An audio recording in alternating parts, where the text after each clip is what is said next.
I want to start off the hearing with a little bit of important housekeeping for our witnesses here. And I want to remind our witnesses of your responsibility to respond to inquiries and requests from Congress. The oversight responsibilities that we have here in Congress are a core facet of our democracy, and the executive branch and the executive branch officials must be responsive to requests from members of this committee.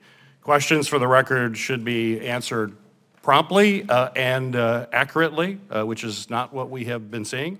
Director Wray, there are instances where questions for the record are not answered by the FBI till over a year after the hearing has taken place. In fact, we still do not have responses to our questions for the record from last year's threats hearing. Director Wray, that's simply unacceptable. You have had a year waiting for OMB clearance, and that's simply not a valid excuse. We do not accept that at all. Can I have your commitment, as well as our other witnesses here, to prioritize QFRs for this hearing and return members' requests as promptly and as quickly as possible? And what is that time frame? Well, certainly you have my commitment that we will do everything in our power to move the QFRs, the questions for the record, as quickly as possible. As your question noted, unlike correspondence exchange, QFRs, questions for the record, have to go through this interagency OMB clearance process. So we don't have complete control over that, but I will do everything in my power to try to expedite and move that process along to the extent that it's within my power. Well, I hope your power is enough to do it in less than a year, considerably, like other agencies all across government do. Secretary Mayorkas? Mr. Chairman, you have our commitment. Director? You have my commitment as well. Great, thank you. All three of you have spent a great deal of time in your opening comments talking about the increased threat as a result of the conflict in the Middle East. And also want to bear in mind that we've seen hate crimes increase even prior to this conflict. I think the FBI report shows a 36% increase in anti-Semitic hate crimes occurring before the war as well. So this is indeed a significant threat, and I appreciate all of you focusing on that in your opening comments. But Secretary Mayorkas, one tool that we have to protect nonprofit organizations, particularly houses of worship, is the Nonprofit Security Grant Program. Could you tell this committee how important that program is and the need for additional resources to protect particularly houses of worship? Mr. Chairman, the Nonprofit Security Grant Program is of vital importance to faith-based and other nonprofit institutions around the country. The funding that we distribute to thousands of such organizations enable them to secure their facilities so individuals of all faiths can attend their places of worship in a safe and secure environment. Whether it's the installation of cameras, the employment of security guards, other important security features, the funding we provide enables target-rich and very often resource-poor institutions to equip and empower themselves to keep their facilities safe. It is of vital importance, and that is why we have requested additional funds of Congress for that program. Thank you. Secretary, the potential terrorist use of chemical, biological, radiological, or nuclear agents is one of the most serious threats to our nation, as you mentioned in your opening comments, and you play a critical role in addressing these weapons of mass destruction. Unfortunately, the lapse in the Chemical Facility Anti-Terrorism Standards, commonly referred to as CFATS, authorities in July has undoubtedly weakened DHS's ability to regulate high-risk chemical facilities storing these weaponized chemicals. Could you explain a little bit more in depth what vulnerabilities were created when CFAT's program expired in July and why it's so essential that we extend those authorities? Mr. Chairman, we review the security procedures that facilities around the country adhere to or are supposed to adhere to when they store and work with chemicals that can be used for destructive purposes. And as I said in my opening statement, about a third of the time upon our review, we find deficiencies in the security protocols, and a deficiency means a vulnerability. whether it's in the improper storage or it's in the hoarding of particular chemicals without the appropriate safeguards, whether it's the failure to vet individuals who deal with high-level security chemicals, the vulnerabilities that are created by the inability for us to enforce the chemical anti-terrorism facility standards is really a significant problem for our homeland security. I do respectfully urge Congress to renew that authority for us, especially at this time of a heightened threat environment. Secretary, we also have another authority, the CWMD office that basically serves as the focal point for the DHS to counter these threats and others. That will expire on December 21st of 23. Could you explain as to why it's so important that we have an extension of that critical authority? Mr. Chairman, we see adverse nation states conduct research with respect to their capacity to use weapons of mass destruction against the United States of America in the future. I met with our workforce in our CWMD office just this past Friday, our Countering Weapons of Mass Destruction office. They are fearful that their critical authorities that they employ every day to keep the homeland safe will indeed expire. I gave them cautious assurance that Congress would not allow that to happen because of the criticality of the authority that we employ every day. Last year, we spoke about the threats that drones operated by nefarious actors could pose to our nation's mass gatherings, airports, critical infrastructure. And it was made clear that we must ensure that DHS and DOJ are properly resourced to meet this growing threat.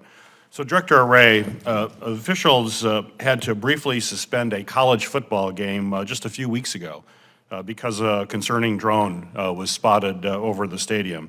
At a time when these incidents are unfortunately becoming more common, how can we better resource our nation's law enforcement agencies to effectively deal with this growing threat from these drones?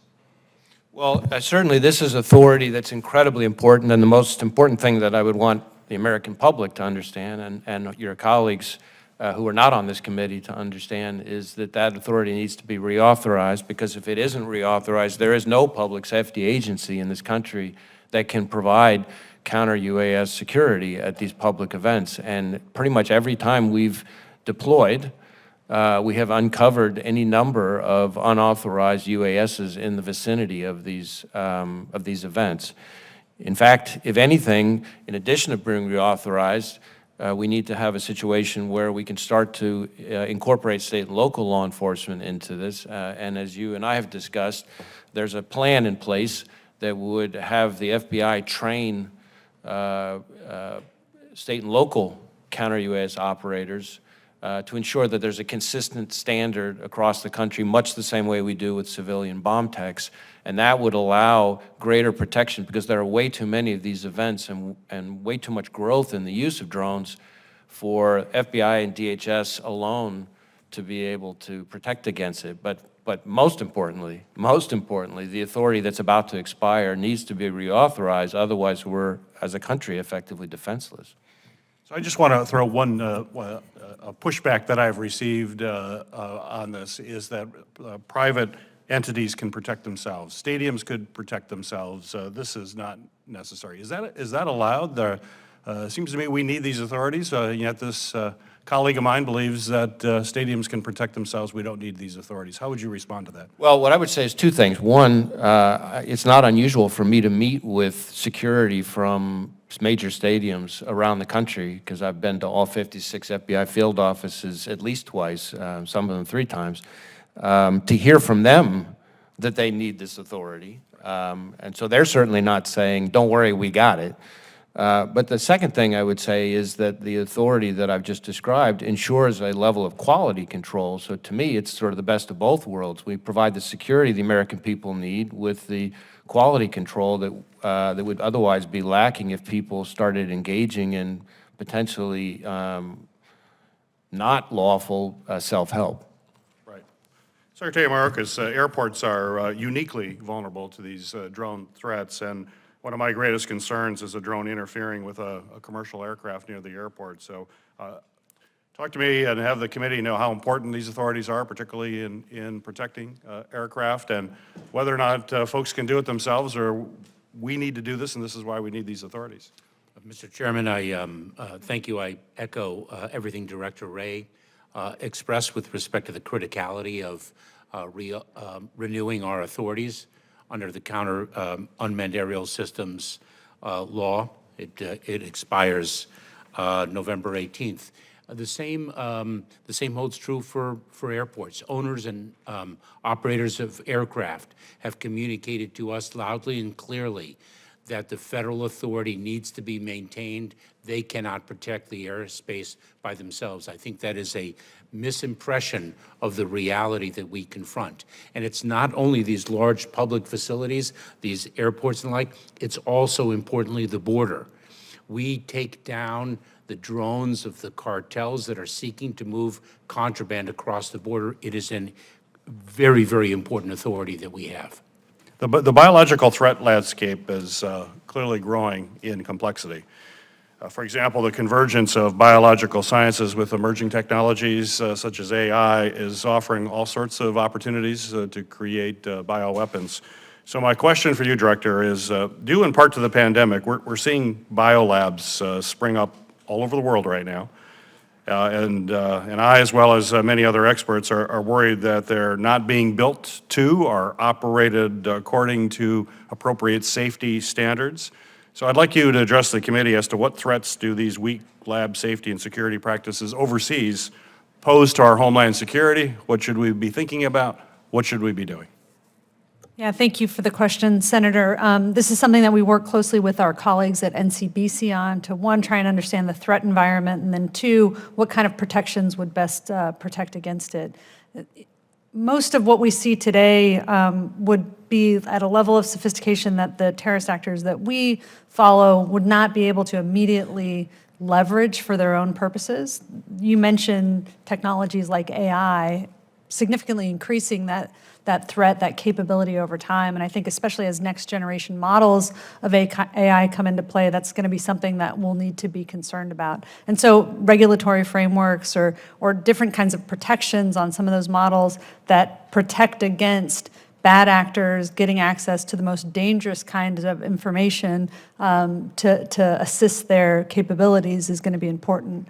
As we look at lab security, one of the things that NCBC is working with its partners on is trying to expand the scope of its monitoring program beyond the sort of high sophistication labs to some of these lower sophistication labs that you mentioned that are of concern. Great. Well, thank you.